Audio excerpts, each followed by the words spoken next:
क्या हो अगर एक किस पूरी जादुई दुनिया के विनाश की वजह बन जाए और अपनी सबसे अच्छी दोस्त को बचाने के लिए किसी को अपनी जान तक देनी पड़े। आखिर इस कहानी का अंत कैसे हुआ, आइए जानते हैं। कहानी की शुरुआत होती है बहुत समय पहले, परियों की जादुई दुनिया से। यहाँ राफाल और रियोन नाम के दो शक्तिशाली जुड़वां भाई रहते थे। दोनों ने मिलकर एक खास स्कूल बनाया था, जहां अच्छाई और बुराई के बीच संतुलन बनाए रखा जाता था। कई सालों तक सब कुछ शांतिपूर्वक चलता रहा, क्योंकि दोनों भाई बराबर ताकत के साथ इस स्कूल को संभालते थे। लेकिन समय के साथ राफाल के मन में लालच पैदा हो गया। अब वो पूरी शक्ति अकेले अपने कब्जे में करना चाहता था। इसी लालच में उसने अपने ही भाई रियोन को एक खतरनाक द्वंद्व युद्ध की चुनौती दे दी। इस लड़ाई का विजेता पूरे स्कूल पर अकेले राज करता। रियोन अपने भाई से लड़ना नहीं चाहता था। वो सिर्फ खुद का बचाव करता रहा और हर हाल में लड़ाई रोकने की कोशिश करता रहा। लेकिन उसकी यही अच्छाई उसकी सबसे बड़ी कमजोरी बन गई। राफाल ने उसे पकड़ लिया और एक ऐसा राज बताया जिसने सबको चौंका दिया। उसने बेहद खतरनाक ब्लड मैजिक सीख लिया था। ये जादू इस्तेमाल करने वाले को भी नष्ट कर सकता था, लेकिन राफाल को इसकी कोई परवाह नहीं थी। सत्ता की भूख ने उसे इतना अंधा बना दिया था कि वो पूरी दुनिया का संतुलन बिगाड़ने के लिए भी तैयार था।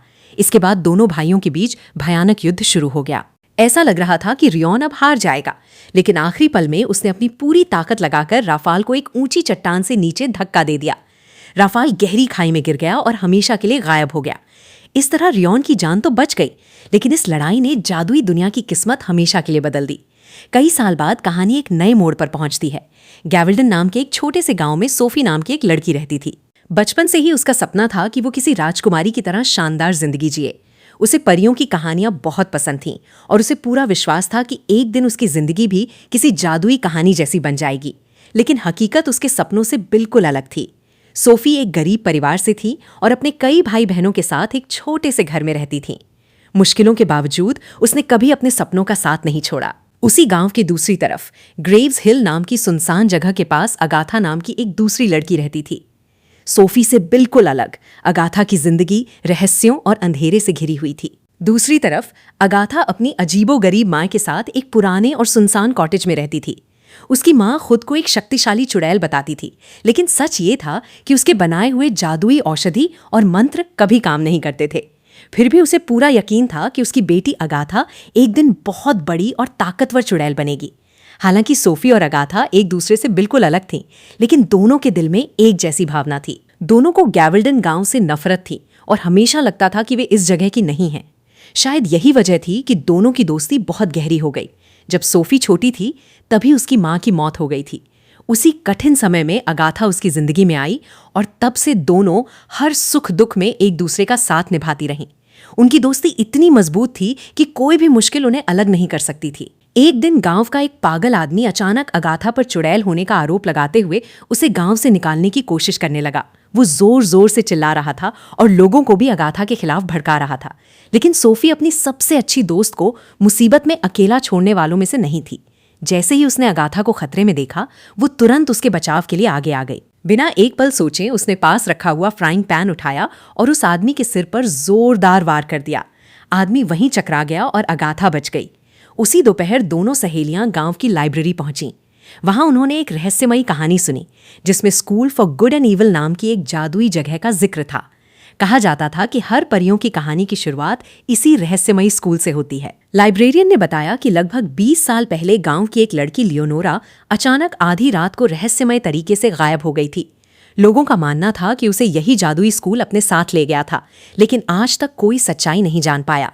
तभी से उसकी कहानी एक अनसुलझा रहस्य बन चुकी थी। ये कहानी सुनने के बाद सोफी के मन में उस जादुई स्कूल में जाने की इच्छा और भी बढ़ गई। उसे लगा कि यही उसकी साधारण और मुश्किल भरी जिंदगी से निकलकर अपने सपनों की दुनिया में पहुंचने का मौका है। घर लौटते ही उसने तुरंत school for good and evil के नाम एक चिट्ठी लिखी। उस चिट्ठी में उसने अपना परिचय दिया और स्कूल में दाखिला देने की विनती की। फिर उम्मीदों से भरे दिल के साथ उसने वो पत्र विशिंग ट्री के नीचे रख दिया और किसी चमत्कार का इंतजार करने लगी। कुछ देर बाद सोफी वापस विशिंग ट्री के पास आती है, लेकिन उसकी चिट्ठी वहीं पड़ी रहती है। उसे समझ आ जाता है कि कोई भी उसे लेने नहीं आने वाला। ये देखकर उसका दिल टूट जाता है। तभी वो फैसला करती है कि अगर किस्मत उसका साथ नहीं दे रही तो वो खुद अपनी किस्मत बदल देगी। उसी रात वो चुपचाप गैवल्डन गांव छोड़कर हमेशा के लिए भागने की तैयारी करने लगती है। लेकिन जैसे ही वो जाने वाली होती है, अगाथा उसे रोक लेती है। तभी अचानक पूरे आसमान में लाल धुआं फैल जाता है और चारों तरफ डरावना माहौल बन जाता है। अगले ही पल आग जैसी चमकती आंखों वाला एक रहस्यमयी और भयानक जीव प्रकट होता है। वो सीधे सोफी को पकड़कर हवा में उठा लेता है। हैरानी की बात यह थी कि सोफी डरने के बजाय बेहद खुश हो जाती है। उसे लगता है कि आखिरकार उसका सपना सच होने वाला है। वो मुस्कुराते हुए अपने गांव को अलविदा कह देती है। लेकिन अगाथा अपनी सबसे अच्छी दोस्त को यूं जाते हुए नहीं देख सकती थी। वो तुरंत सोफी का हाथ पकड़कर उसे वापस खींचने की कोशिश करती है। तभी झाड़ियों में से एक विशालकाय पक्षी निकलता है और दोनों लड़कियों को अपने पंजों में पकड़कर आसमान में उड़ जाता है। कुछ ही देर बाद वे दोनों रहस्यमयी school for good and evil पहुंच जाती हैं। लेकिन वहां पहुंचते ही सब कुछ उल्टा हो जाता है। अगाथा को स्कूल फॉर गुड में छोड़ दिया जाता है, जबकि सोफी को सीधे स्कूल फॉर ईविल में फेंक दिया जाता है। ये देखकर सोफी के पैरों तले जमीन खिसक जाती है। उसने हमेशा खुद को एक राजकुमारी बनने के सपने में देखा था, लेकिन अब वो डरावने और खतरनाक दिखने वाले छात्रों के बीच खड़ी थी। उसे यकीन ही नहीं हो रहा था कि उसके साथ ऐसा कैसे हो सकता है। दूसरी तरफ अगाथा की आंखें एक खूबसूरत फूलों से भरे बगीचे में खुलती हैं, लेकिन उसकी मुश्किलें भी कम नहीं थीं। वहां मौजूद राजकुमारियां उसके साधारण और अजीब दिखने वाले रूप का मजाक उड़ाने लगती हैं। तभी कुछ परियां उसे खींचते हुए उसके पहले दिन की तैयारी के लिए ले जाती हैं। क्लास शुरू होने से पहले अगाथा की मुलाकात डोवी नाम की एक अध्यापिका से होती है, जो अच्छे पक्ष के छात्रों को परियों की कहानियों के नायक बनने की ट्रेनिंग देती थी। डोवी उसे नए कपड़े पहनाकर तैयार करती हैं और फिर ओरिएंटेशन हॉल में भेज देती हैं। वहां पहुंचते ही अगाथा सबसे पहले सोफी को ढूंढती है और आखिरकार उसे देख भी लेती है। लेकिन जैसे ही वो उसके पास जाने की कोशिश करती है, शिक्षक दोनों को रोक देते हैं और उन्हें हॉल के बिल्कुल अलग अलग हिस्सों में बैठने के लिए मजबूर कर देते हैं। अब दोनों सहेलियां पहली बार एक दूसरे से अलग हो चुकी थीं और उन्हें बिल्कुल भी अंदाजा नहीं था कि इस जादुई स्कूल में आगे उनके साथ क्या होने वाला है। ओरिएंटेशन शुरू होते ही स्कूल फॉर गुड के राजकुमार अपनी शानदार तलवारबाजी का प्रदर्शन करने लगते हैं। तभी पूरे हॉल में सबसे दमदार एंट्री होती है टेड्रोस की। जैसे ही वो अंदर आता है, हर कोई उसकी तरफ देखने लगता है। आखिर वो महान किंग आर्थर का बेटा था। उसकी बहादुरी और आकर्षक व्यक्तित्व को देखकर लगभग सभी लड़कियां उसकी दीवानी हो जाती हैं, लेकिन सबसे ज्यादा प्रभावित होती है सोफी। सोफी को पहली ही नजर में यकीन हो जाता है कि यही वो राजकुमार है जिसके साथ उसकी परियों जैसी प्रेम कहानी पूरी हो सकती है। अपनी ताकत दिखाने के लिए टेड्रोस बाकी राजकुमारों को मुकाबले की चुनौती देता है और बिना तलवार निकाले ही सबको आसानी से हरा देता है। तभी अचानक बुराई की तरफ के छात्र भी उसे चुनौती देने पहुंच जाते हैं। इस बार टेड्रोस अपनी मशहूर तलवार एक्सकैलिबर निकालता है और कुछ ही पलों में एक विशालकाय साइक्लोप्स राक्षस को भी हरा देता है। उसकी बहादुरी देखकर पूरा स्कूल तालियों से गूंज उठता है। इसी दौरान स्कूल के प्रिंसिपल रियॉन सभी नए छात्रों के सामने आते हैं। मौका मिलते ही अगाथा उनसे कहती है कि दोनों लड़कियों को गलत स्कूल में भेज दिया गया है और वो घर वापस जाना चाहती है। दूसरी ओर सोफी उनसे पूछती है कि वो स्कूल बदलकर स्कूल फॉर गुड में कैसे जा सकती है, लेकिन रियॉन का जवाब सुनकर दोनों हैरान रह जाती हैं। वो साफ शब्दों में कहते हैं कि यहाँ कोई गलती नहीं हुई, तुम दोनों बिल्कुल वहीं हो जहां तुम्हें होना चाहिए। उस रात भी अगाथा इस बात पर विश्वास नहीं कर पाती।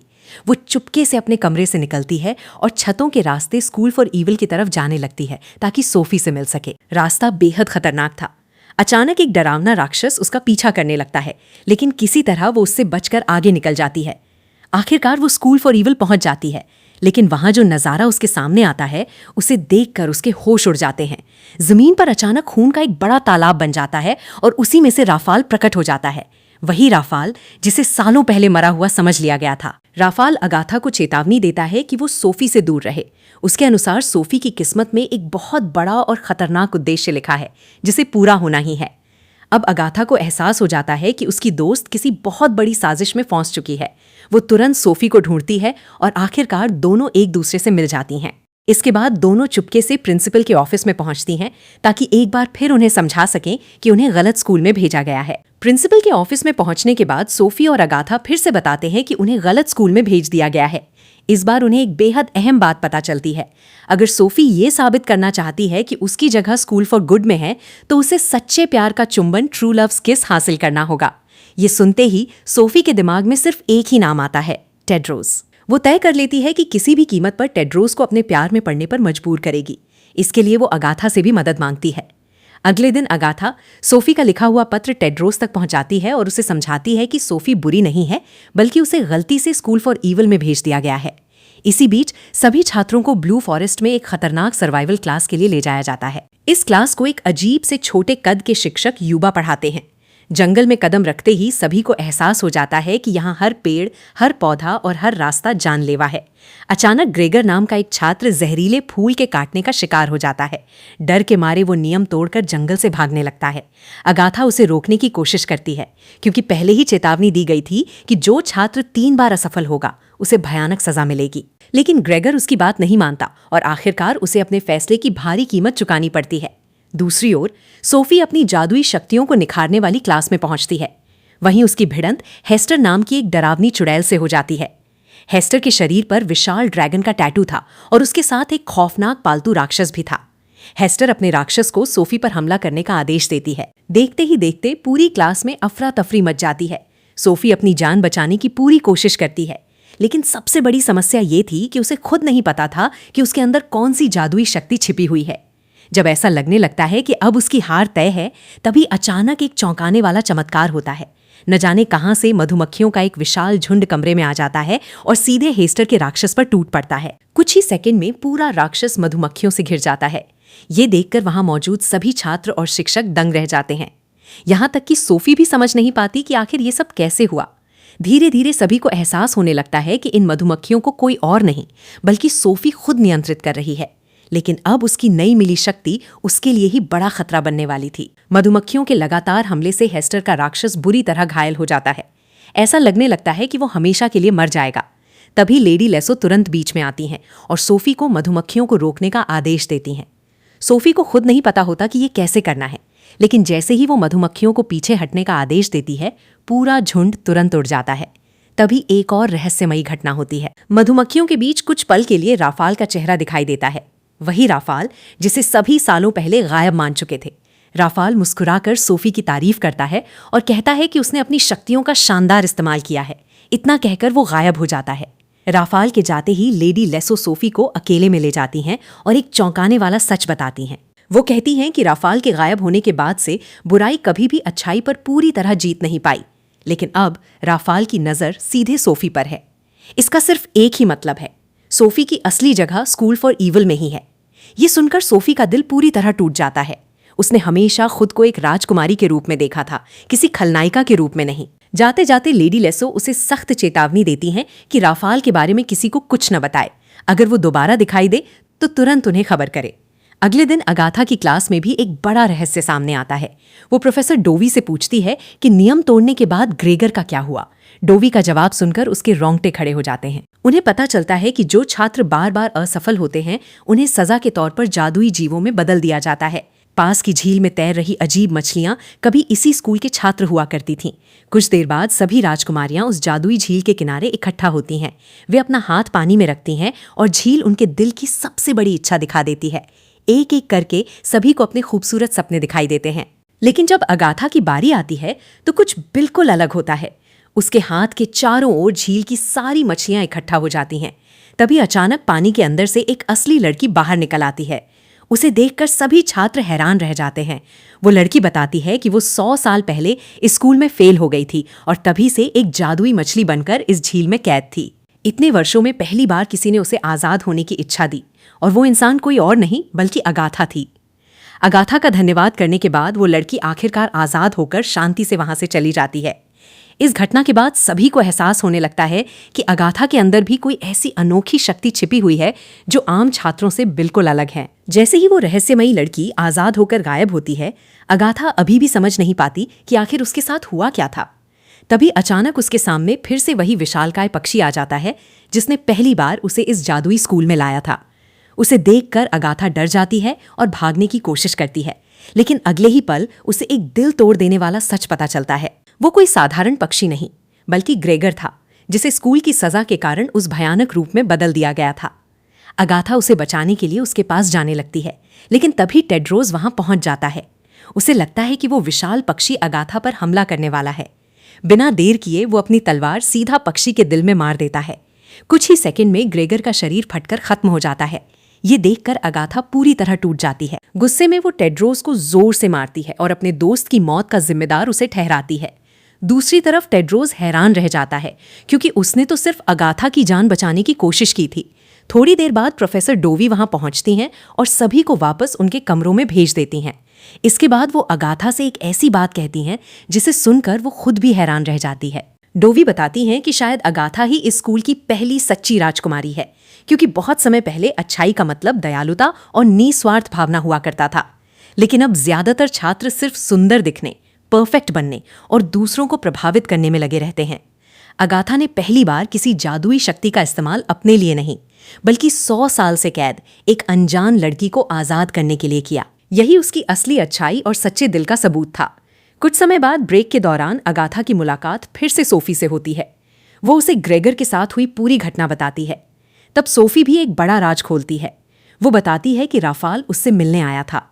अभी दोनों इस बारे में बात ही कर रही होती हैं कि तभी टेड्रोस वहां पहुंच जाता है। पिछली लड़ाई की वजह से उसकी एक आंख के पास चोट लगी हुई थी। पहली बार सोफी को उससे आराम से बात करने का मौका मिलता है और वो बेहद खुश हो जाती है, लेकिन उनकी बातचीत ज्यादा देर तक नहीं चल पाती। तभी स्कूल का एक गार्ड वहां आता है और सोफी को तुरंत अपने साथ चलने का आदेश देता है। घबराई हुई सोफी को सीधे सजा वाले कमरे में ले जाया जाता है, जहां लेडी लेसो पहले से उसका इंतजार कर रही होती हैं। बिना कुछ समझाए वो सोफी को एक कुर्सी से बांध देती हैं। फिर एक बड़ी कुल्हाड़ी उठाती हैं और उसकी सबसे प्यारी चीज, उसके लंबे और खूबसूरत बाल एक ही बार में काट देती हैं।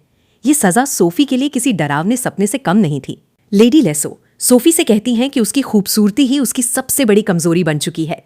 लोग उसके असली व्यक्तित्व को नहीं देख पाते क्योंकि वो हमेशा अपनी सुंदरता के पीछे छिपी रहती है। ये बात सुनकर सोफी पूरी तरह टूट जाती है। उसे समझ नहीं आता कि उसकी जिंदगी में सब कुछ इतना गलत क्यों हो रहा है। लेकिन उसी दिन रात में एक बार फिर राफाल उसके सामने प्रकट होता है। इस बार वो सोफी को एक खतरनाक सलाह देता है। वो कहता है कि अगर उसे अपनी मनचाही चीज चाहिए तो उसे नियमों और सही गलत की परवाह करना छोड़ देना चाहिए। अपनी मंजिल पाने के लिए जो भी करना पड़े बिना हिचक करना चाहिए। धीरे धीरे सोफी राफाल की बातों पर भरोसा करने लगती है। अगले दिन प्रोफेसर डोवी और लेडी लेसो सभी छात्रों को बताते हैं कि असली जादुई शक्तियां तभी जागती हैं जब वे अपने अंदर छिपी स्टोरियन फिंगर ग्लो नाम की शक्ति को पहचान लेते हैं। इसके बाद एक एक करके सभी छात्रों की जादुई ताकतें जागने लगती हैं। तभी सोफी क्लास में प्रवेश करती है और उसे देखकर हर कोई हैरान रह जाता है। उसके बाल, उसका पहनावा और उसका पूरा अंदाज बदल चुका था।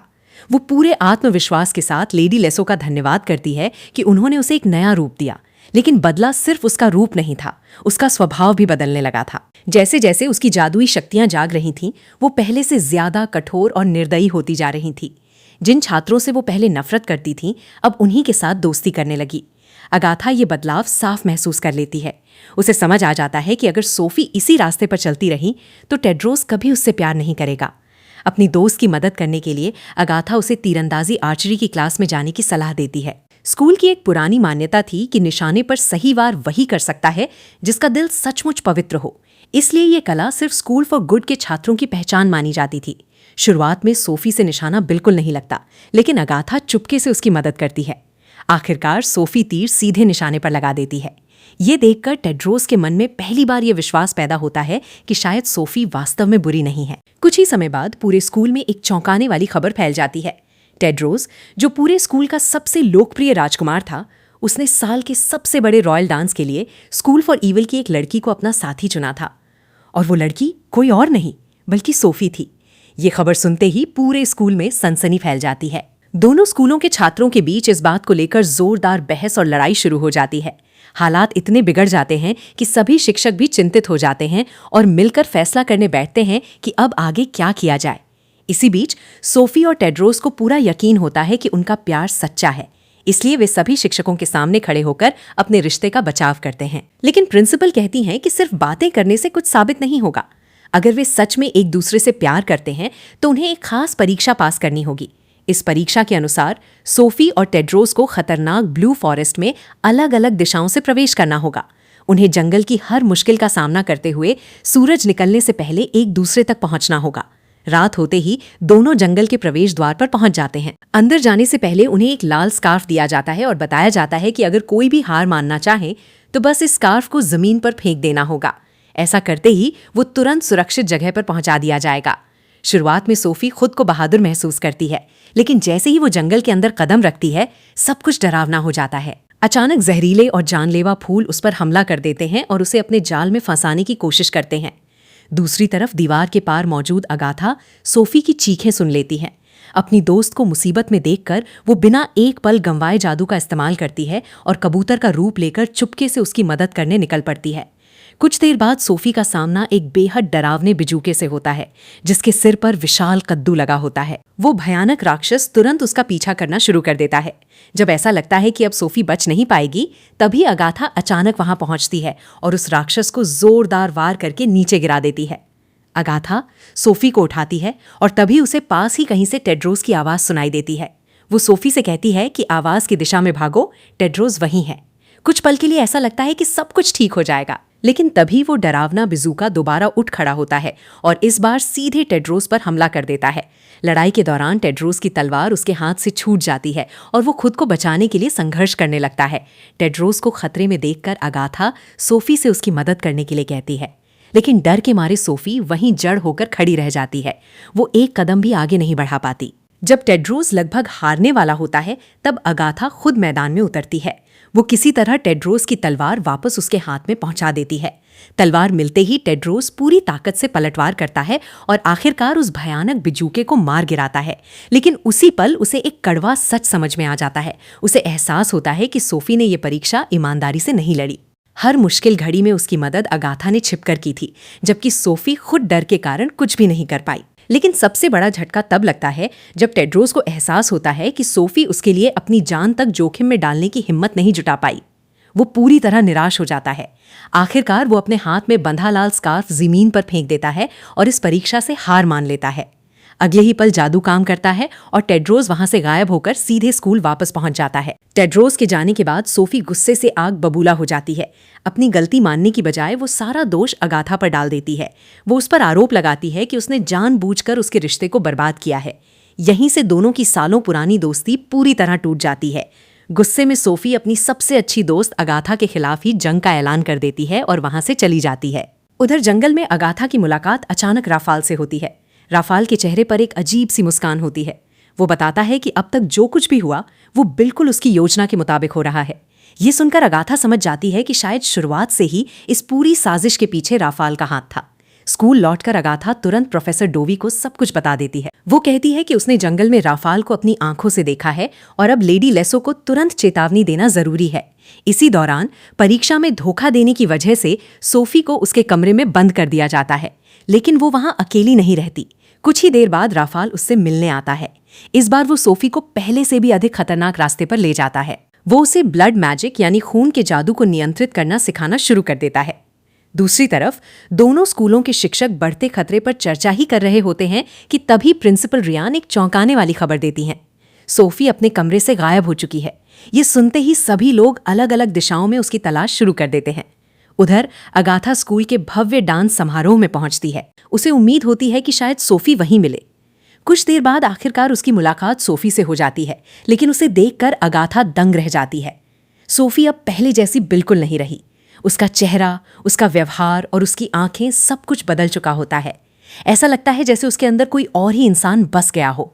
जैसे ही लेडी लेसो की नज़र सोफी पर पड़ती है, वो डर जाती है और घबराकर पूछती है कि राफाल ने उसके साथ क्या किया है। तभी सोफी ऐसा राज खोलती है जिसे सुनकर हर कोई हैरान रह जाता है। वो कहती है कि राफाल ने उसे लेडी लेसो के अतीत की पूरी सच्चाई बता दी है। असल में लेडी लेसो वही लड़की थी जो 20 साल पहले गैवल्डन गांव से रहस्यमय तरीके से गायब हुई थी। उसका असली नाम लियोनोरा था। बचपन में वो एक अकेली लड़की थी जिसे किताबें पढ़ना बेहद पसंद था और जो अपनी साधारण जिंदगी से निकलकर किसी जादुई दुनिया में जाना चाहती थी, ठीक वैसे ही जैसे कभी सोफी चाहती थी। एक दिन राफाल ने लियोनोरा के अंदर छिपे उस अंधेरे को पहचान लिया जिसे वो खुद भी नहीं समझती थी। इसके बाद वो उसे स्कूल फॉर ईवल ले गया और उसकी काली शक्तियों को पूरी तरह जागृत कर दिया। यहीं से कहानी एक और बड़े और खतरनाक मोड़ की ओर बढ़ने लगती है। तभी प्रोफेसर डोवी वहां पहुंच जाती हैं और एक नज़र में समझ जाती हैं कि बहुत बड़ा अनर्थ हो चुका है। सोफी ने राफाल के साथ एक खतरनाक समझौता कर लिया है और अब वो ब्लड मैजिक जैसी बेहद शक्तिशाली और अंधेरी विद्या सीख रही है। उधर स्कूल के भव्य डांस समारोह में अगाथा लगातार सोफी को ढूंढ रही होती है। तभी अचानक उसके सामने टेड्रोस आ जाता है। इस बार उसका व्यवहार पहले से बिल्कुल अलग होता है। वो दिल से अगाथा का शुक्रिया अदा करता है क्योंकि ब्लू फॉरेस्ट की परीक्षा के दौरान उसी ने उसकी जान बचाई थी। टेड्रोस कहता है कि उसकी पूरी जिंदगी में पहली बार किसी ने बिना किसी स्वार्थ के उसका साथ दिया है। फिर वो ऐसी बात कह देता है जिसे सुनकर अगाथा भी हैरान रह जाती है। टेड्रोस मानने लगता है कि अगाथा ही उसका सच्चा प्यार है। ये सुनकर अगाथा कुछ पल के लिए चौंक जाती है, लेकिन इस समय उसके लिए प्यार से कहीं ज्यादा जरूरी सोफी को बचाना होता है। वो तुरंत टेड्रोस को बताती है कि राफाल सोफी का इस्तेमाल करके पूरी दुनिया को अंधेरे में धकेलना चाहता है। इसी बीच सोफी भी डांस हॉल में पहुंच जाती है। उसे देखते ही वहां मौजूद हर कोई सन्न रह जाता है। अब उसका रूप, उसकी आंखें और उसका स्वभाव पूरी तरह बदल चुका होता है। वो पहले से कहीं ज्यादा रहस्यमयी, निर्दयी और ताकतवर दिखाई देती है। लेकिन असली झटका तब लगता है जब सोफी महसूस करती है कि टेड्रोस का दिल अब उसकी ओर नहीं, बल्कि अगाथा की तरफ झुकने लगा है। जिस राजकुमार को पाने के लिए उसने इतना कुछ किया, वही अब उसकी सबसे अच्छी दोस्त के करीब आ रहा था। ये बात सोफी को अंदर तक तोड़ देती है। उसका गुस्सा, जलन और दर्द एक साथ फूट पड़ते हैं। वो सबके सामने अगाथा को खत्म करने की धमकी देती है। अगाथा की रक्षा के लिए सभी राजकुमार तुरंत अपनी तलवारें निकाल लेते हैं, लेकिन सोफी पर इसका कोई असर नहीं पड़ता। वो सिर्फ अपने जादू का एक इशारा करती है और देखते ही देखते सभी तलवारें मोम की तरह पिघल जाती हैं। वहां से जाने से पहले सोफी साफ शब्दों में ऐलान कर देती है कि अब अगाथा उसकी सबसे बड़ी दुश्मन है और उनके बीच खुली जंग शुरू हो चुकी है। कुछ ही देर बाद छात्रों को एक और भयावह सच पता चलता है। दोनों स्कूलों के सभी शिक्षक किसी शक्तिशाली जादू से गुड़ियों में बदल दिए गए हैं। अब पूरे स्कूल में ऐसा कोई नहीं बचा जो इस आने वाले खतरे को रोक सके। टेड्रोस तुरंत जवाबी हमला करने की बात करता है, लेकिन एक बड़ी समस्या सामने आ जाती है। इस जादुई दुनिया का सबसे बड़ा नियम यह है कि अच्छाई कभी पहले हमला नहीं कर सकती। अच्छी शक्तियां केवल अपनी रक्षा के लिए इस्तेमाल की जा सकती हैं। अगर अच्छाई खुद हमला शुरू कर दे तो धीरे धीरे वही बुराई में बदल जाती है। ये नियम सुनकर अगाथा की चिंता और बढ़ जाती है। उसे समझ आ जाता है कि सामने वाला दुश्मन बेहद ताकतवर है और उसे हराने का रास्ता बिल्कुल आसान नहीं होगा। अगाथा समझ जाती है कि अगर ये जंग शुरू हो गई तो सिर्फ सोफी ही नहीं, बल्कि पूरे स्कूल फॉर गुड का अस्तित्व भी हमेशा के लिए खत्म हो सकता है। यही सोचकर वो सब कुछ रोकने के इरादे से सीधे स्कूल फॉर ईविल की विशाल पार्टी में पहुंच जाती है। लेकिन वहां पहुंचकर वो हैरान रह जाती है। जहां उसे डर और अफरा तफरी की उम्मीद थी, वहां सभी विलेन खुशी खुशी नाच रहे होते हैं। वे जंग शुरू होने का बेसब्री से इंतजार कर रहे होते हैं। कुछ ही देर में स्कूल फॉर गुड के छात्र हमला बोल देते हैं। सभी राजकुमार अपनी धनुष से सोफी पर तीर चलाते हैं, लेकिन जैसे ही तीर उसके करीब पहुंचते हैं, वे जादू से रंग बिरंगे फूलों में बदल जाते हैं और जमीन पर बिखर जाते हैं। तभी एक ऐसा चमत्कार होता है जिसकी किसी ने कल्पना भी नहीं की थी। अच्छाई और बुराई का पूरा संतुलन अचानक उलट जाता है। जो अच्छे थे वे बुरे बनने लगते हैं और जो बुरे थे उनके अंदर अच्छाई जागने लगती है। कुछ ही पलों में पूरा माहौल बदल जाता है। चुड़ैलें अचानक राजकुमारियों जैसी सुंदर पोशाकों में दिखाई देने लगती हैं, जबकि राजकुमारों का रूप धीरे धीरे अंधेरे और खतरनाक योद्धाओं जैसा बनने लगता है। यहाँ तक कि टेड्रोस भी इस बदलाव से नहीं बच पाता और उसके अंदर भी अंधेरा घर करने लगता है। चारों तरफ हाहाकार मच जाता है और देखते ही देखते दोनों स्कूलों के बीच भयानक युद्ध छिड़ जाता है। सोफी दूर खड़ी मुस्कुराते हुए इस पूरी लड़ाई को अपने जादू से नियंत्रित करती रहती है। उसे ये देखकर खुशी होती है कि अच्छाई की ताकत धीरे धीरे कमजोर पड़ती जा रही है। दूसरी तरफ अगाथा बार बार सभी से लड़ाई रोकने की गुहार लगाती है, लेकिन उसकी बात कोई नहीं सुनता। इसी अफरा तफरी के बीच टेड्रोस गंभीर रूप से घायल हो जाता है। अगाथा उसे बचाने के लिए उसकी ओर दौड़ती है, लेकिन उससे पहले ही सोफी अपने जादू से अगाथा को कैद कर लेती है। अगाथा को बंदी बनाने के बाद सोफी सीधे हेडमास्टर के टॉवर की तरफ बढ़ती है। वहीं उसे अपनी जिंदगी का सबसे बड़ा सच पता चलता है। जिस इंसान को अब तक सभी लोग प्रिंसिपल रियान समझते आए थे, वो असल में शुरू से ही राफाल था, जिसने अपनी असली पहचान सबसे छिपा कर रखी थी। इसके बाद राफाल वर्षों पुराना रहस्य खोलता है।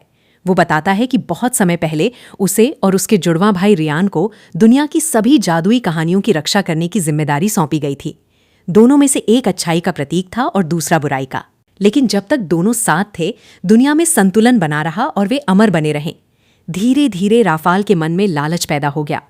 उसे सिर्फ संतुलन बनाए रखना नहीं, बल्कि सारी ताकत अपने कब्जे में चाहिए थी। इसी लालच ने उसे अपने ही भाई के खिलाफ खड़ा कर दिया और दोनों के बीच एक भयानक युद्ध छिड़ गया। अब तक सभी लोग यही मानते थे कि उस लड़ाई में रियान ने राफाल को पहाड़ी से नीचे गिराकर जीत हासिल की थी। लेकिन राफाल मुस्कुराते हुए बताता है कि असली सच्चाई इससे कहीं ज्यादा डरावनी है। लड़ाई खत्म होने के बाद राफाल एक बड़ा सच बताता है। वो कहता है कि जब उसके भाई रियान ने उस पर सबसे ज्यादा भरोसा किया था, तभी उसने पीछे से वार करके उसकी हत्या कर दी थी। इसके बाद उसने रियान की पहचान अपना ली और पूरे 200 साल तक स्कूल के हेडमास्टर बनकर सबको धोखा देता रहा। इन 200 वर्षों में राफाल ने धीरे धीरे अच्छाई और बुराई के बीच का संतुलन बिगाड़ दिया। उसने अच्छाई के रास्ते पर चलने वालों को स्वार्थी, घमंडी और सिर्फ सुंदरता का दीवाना बना दिया। वो बताता है कि ये सब उसकी बहुत पुरानी योजना का हिस्सा था और सोफी उसकी आखिरी चाल थी। राफाल कहता है कि अब उसकी सारी योजना पूरी हो चुकी है और वो चाहता है कि सोफी हमेशा के लिए उसके साथ इस दुनिया पर राज करे। लेकिन उससे पहले वो कहता है कि उन्हें अपने प्यार को ट्रू लव किससे हमेशा के लिए पक्का करना होगा। उलझन और भावनाओं में बहकर सोफी उसकी बात मान जाती है और राफाल को किस कर देती है। जैसे ही ये किस होती है, सब कुछ बदलने लगता है। जादुई कहानी खुद उनके भाग्य का अंत लिखना शुरू कर देती है। उसी पल सोफी को एहसास होता है कि उसने बहुत बड़ी गलती कर दी है। देखते ही देखते स्कूल फॉर इविल टूटने लगता है, इमारतें बिखरने लगती हैं और हर तरफ अफरा तफरी मच जाती है। छात्र और शिक्षक इस विनाश का शिकार होने लगते हैं। अब सोफी को समझ आ जाता है कि राफाल ने उससे झूठ बोला था। उसे लगा था कि वे दोनों मिलकर राज करेंगे, लेकिन राफाल का असली मकसद किसी पर राज करना नहीं, बल्कि पूरी दुनिया को खत्म करके उसे फिर से शुरू करना था। तभी वहां अगाथा पहुंच जाती है। अगाथा को देखते ही सोफी के चेहरे पर राहत दिखाई देती है। बिना कुछ सोचे वो दौड़कर अपनी सबसे अच्छी दोस्त को कसकर गले लगा लेती है। लेकिन राफाल तुरंत बीच में आ जाता है और ठंडे लहजे में अगाथा से कहता है कि वो उसकी मंगेतर सोफी से दूर रहे। अगाथा पीछे हटने से साफ इनकार कर देती है। वो राफाल की आंखों में देखकर कहती है कि जब तक वो जिंदा है वो सोफी को उससे कभी नहीं ले जा पाएगा। ये सुनकर राफाल अपना धैर्य खो देता है। वो जादुई स्टोरी पेन का इस्तेमाल करके अगाथा पर जानलेवा हमला कर देता है ताकि स्कूल फॉर गुड की आखिरी छात्रा भी खत्म हो जाए। लेकिन हमला अगाथा तक पहुंचने से पहले ही सोफी अचानक उसके सामने आ जाती है। बिना एक पल सोचे वो अपनी दोस्त की ढाल बन जाती है। वो घातक वार सीधे सोफी के दिल में जाकर लगता है। सोफी के सीने में वार लगते ही सब कुछ बदल जाता है।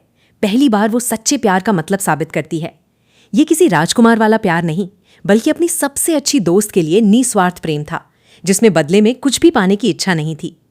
जैसे ही सोफी अपनी जान की परवाह किए बिना अगाथा को बचाती है, अच्छाई और बुराई का बिगड़ा हुआ संतुलन फिर से ठीक होने लगता है। जो स्कूल टूट चुका था वो धीरे धीरे दोबारा बनना शुरू हो जाता है। अपनी पूरी योजना को बिखरता देखकर राफाल हैरान रह जाता है। उसी समय टेड्रोस टावर के अंदर पहुंच जाता है। वो चुपके से राफाल के पीछे जाकर हमला करने की कोशिश करता है, लेकिन राफाल आखिरी पल में उसे देख लेता है। अपने जादू से वो टेड्रोस को दूर फेंक देता है और उसे इस तरह जकड़ देता है कि वो हिल भी नहीं पाता। टेड्रोस को मुसीबत में देखकर अगाथा चुप नहीं रहती। सोफी की मदद से वो महान तलवार एक्सकैलिबर अपने हाथ में लेती है। फिर पूरा साहस जुटाकर वो राफाल के सीने में सीधा वार कर देती है। कुछ ही पलों में राफाल का शरीर टूटकर बिखरने लगता है और देखते ही देखते वो राख बन जाता है। सदियों से स्कूल पर मंडरा रहा उसका आतंक हमेशा के लिए खत्म हो जाता है। लेकिन अगाथा जीत का जश्न नहीं मनाती। वो तुरंत घायल सोफी के पास दौड़ती है। सोफी की हालत बेहद खराब होती है और वो मुश्किल से बोल पा रही होती है। आंखों में आंसू लिए सोफी कहती है कि उसका कभी बुरा बनने का इरादा नहीं था। अगाथा उसे प्यार से समझाती है कि तुम बुरी नहीं हो, तुम सिर्फ इंसान हो। हर इंसान के अंदर अच्छाई और बुराई दोनों होती हैं, लेकिन असली पहचान उसके चुनाव से होती है। वो कहती है कि सोफी के पास अभी भी ये चुनने का अधिकार है कि उसे कैसी इंसान बनना है। होश खोने से पहले सोफी धीरे से अगाथा से कहती है कि वो उससे बहुत प्यार करती है और हमेशा उसकी सबसे अच्छी दोस्त रहेगी। इतना कहने के बाद सोफी बिल्कुल शांत हो जाती है। अगाथा टूट जाती है और अपनी सबसे अच्छी दोस्त के पास बैठकर फूट फूट कर रोने लगती है। तभी अचानक अगाथा को एक धड़कन सुनाई देती है। ये सोफी के दिल की धड़कन होती है। धीरे धीरे सोफी अपनी आंखें खोल देती है। वो जिंदा होती है। दोनों दोस्तों ने मिलकर सिर्फ स्कूल फॉर गुड और स्कूल फॉर इविल को ही नहीं बचाया, बल्कि पूरी परिकथा की दुनिया भी बदल दी। अब अच्छाई और बुराई एक दूसरे से लड़ने के बजाय साथ रहना सीख चुकी थीं। आखिरकार दोनों स्कूल एक हो जाते हैं। विदा लेने का समय आता है। जाने से पहले अगाथा टेड्रोस को अलविदा कहने के लिए एक आखिरी किस देती है। दोनों जानते हैं कि ये विदाई आसान नहीं है, लेकिन उन्हें उम्मीद होती है कि शायद किसी दिन उनकी मुलाकात फिर होगी। इसके बाद सोफी और अगाथा अपने घर गावॉल्डन लौट आती हैं, जहां उनके परिवार उनका खुले दिल से स्वागत करते हैं। अब दोनों लड़कियां उन लोगों से बिल्कुल नहीं डरती जो कभी उन्हें चुड़ैल कहकर ताने मारते थे, बल्कि वे हल्के फुल्के जादू से उन्हीं लोगों को मजेदार सबक भी सिखा देती हैं। कुछ देर के लिए ऐसा लगता है कि कहानी यहीं खुशी खुशी खत्म हो गई, लेकिन तभी एक अजीब घटना होती है। टेड्रोस एक तीर चलाता है और वो दोनों दुनियाओं के बीच मौजूद जादुई सीमा को चीर देता है। उसी पल साफ हो जाता है कि ये कहानी अभी खत्म नहीं हुई, बल्कि असली कहानी की शुरुआत अब होने वाली है। इसी के साथ इस फिल्म की कहानी यहीं समाप्त होती है। अगर आपको ये मूवी एक्सप्लेन पसंद आया हो तो वीडियो को लाइक करें, चैनल को सब्सक्राइब करें और कमेंट करके बताइए कि आपको इस फिल्म का सबसे पसंदीदा सीन कौन सा लगा। मिलते हैं अगली शानदार मूवी के साथ।